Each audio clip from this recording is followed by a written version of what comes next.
Facial surgeries के बारे में तो आप सभी ने सुना ही होगा।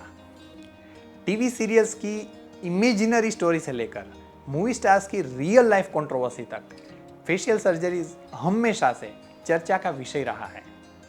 आज की वीडियो में हम देखेंगे इस सर्जरीज के बारे में थोड़ा और विस्तार से। मैं doctor Siddharth Sakhiya, cosmetic plastic surgeon, owner and director of Celebri aesthetics.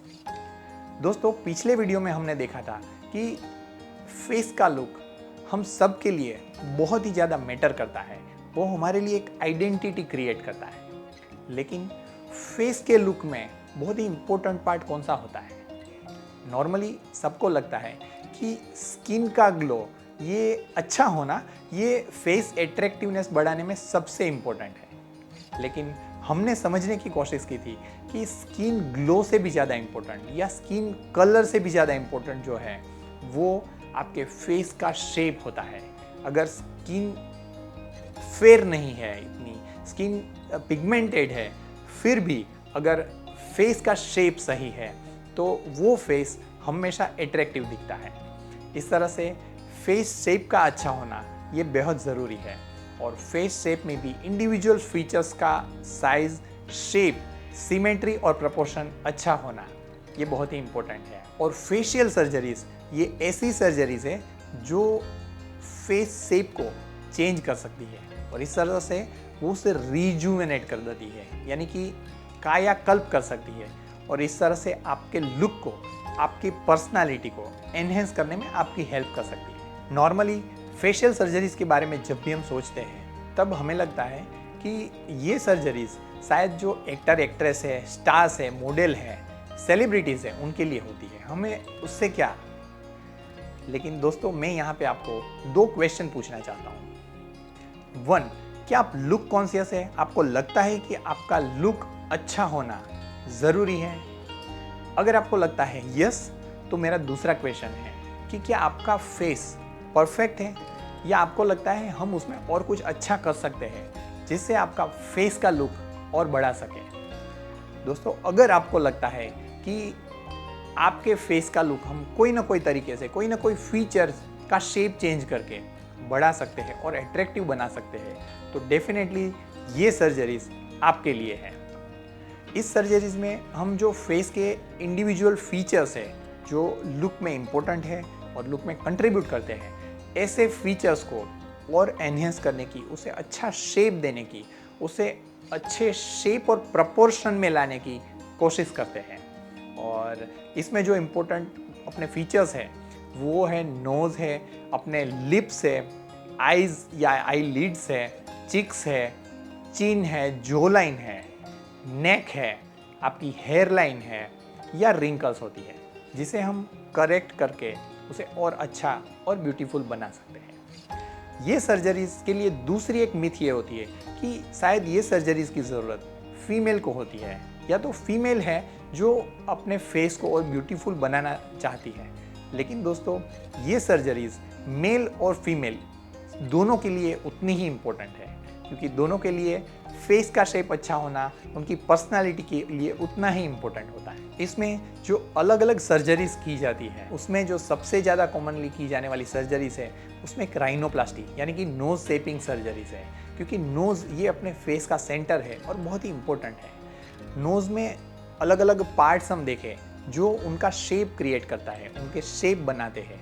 उनमें से एक है नोज़ रूट है, यानी कि जिसे रेडिक्स कहते हैं, नेज़ल डॉर्सम है जिसे हम नेज़ल ब्रिज भी कहते हैं, नोज़ टिप है और नेज़ल बेस है, यानी कि ये नोस्ट्रिल वगैरह का जो पार्ट है। तो ये पूरा जो अलग अलग पार्ट्स है वो मिला के एक नोज़ को अच्छा शेप देते हैं। और ये अगर अच्छा नहीं है, उसमें से कुछ पार्ट सही नहीं है, अगर वो ज़्यादा वाइड है, ज़्यादा लंबा है, ज़्यादा शॉर्ट है या ज़्यादा प्रोजेक्टेड है या तो अंडर प्रोजेक्टेड है या तो उसमें सेडलिंग है या वो डेविएटेड है, तो ये सारे प्रॉब्लम्स को हम नोज़ का स्ट्रक्चर करेक्ट करके और उसमें कवरिंग स्किन है उसे कुछ हद तक मॉडिफाई करके नोज़ को अच्छा और परफेक्ट शेप दे सकते हैं।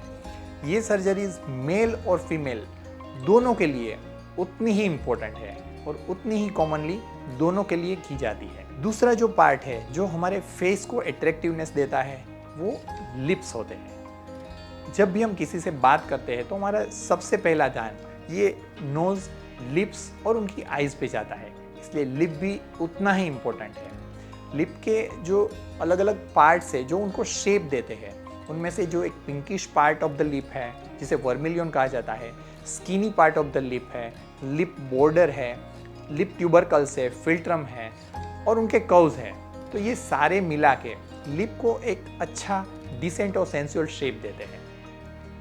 और जब भी लिप अच्छे शेप में नहीं है या तो वो ऐसे प्रपोर्शन में नहीं है, उनकी सिमेट्री नहीं है, तब अलग अलग तरीके से हम उसे और अच्छा बना सकते हैं। कई बार लिप साइज़ कम है तो उसे हम बढ़ाने के लिए कुछ प्रोसीजर है जो कर सकते हैं।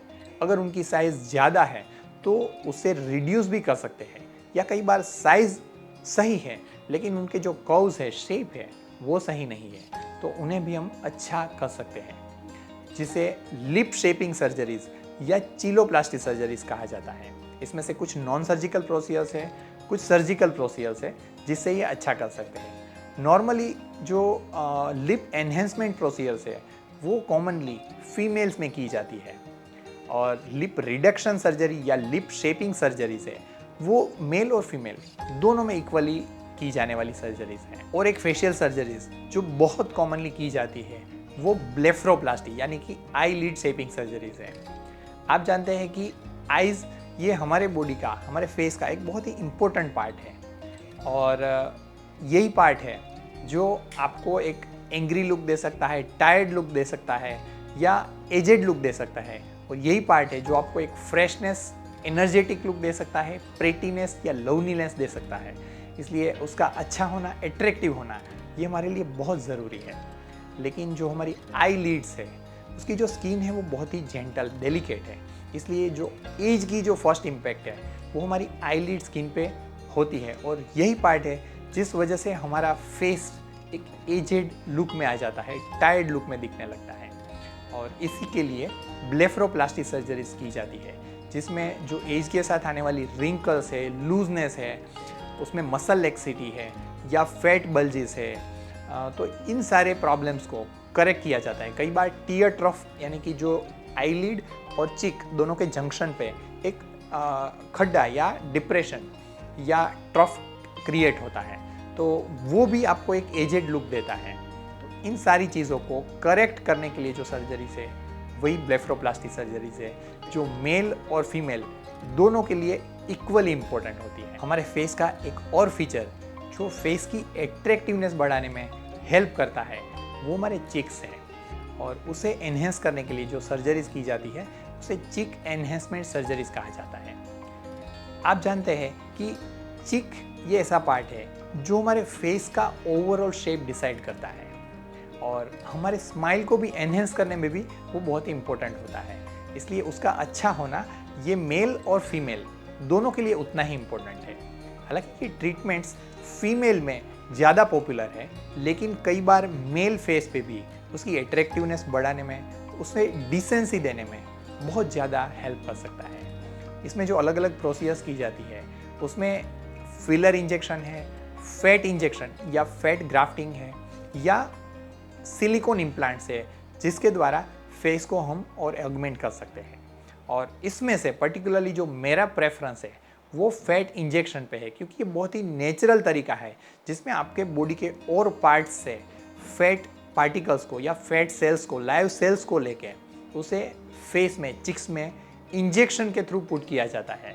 इस तरह से ये एक तरह की ऐसी सर्जरीज है जो बहुत ही बारीक होल में या पंक्चर में से ही की जाती है, इसलिए इसमें कोई भी निशान के बिना ही आपके फेस का शेप हम पूरी तरह से चेंज कर सकते हैं। फेस का और एक फीचर जो फेस को अच्छा लुक और अच्छा शेप देने में हेल्प करता है, और कई बार ये ऐसा फीचर है जो निग्लेक्टेड या कम रिकॉग्नाइज फीचर है, वो हमारी जो लाइन है, जो मेल और फीमेल दोनों में उसके लुक को बिल्ड करने के लिए, उसकी पर्सनालिटी को बिल्ड करने के लिए बहुत ही ज़्यादा इम्पोर्टेंट होता है।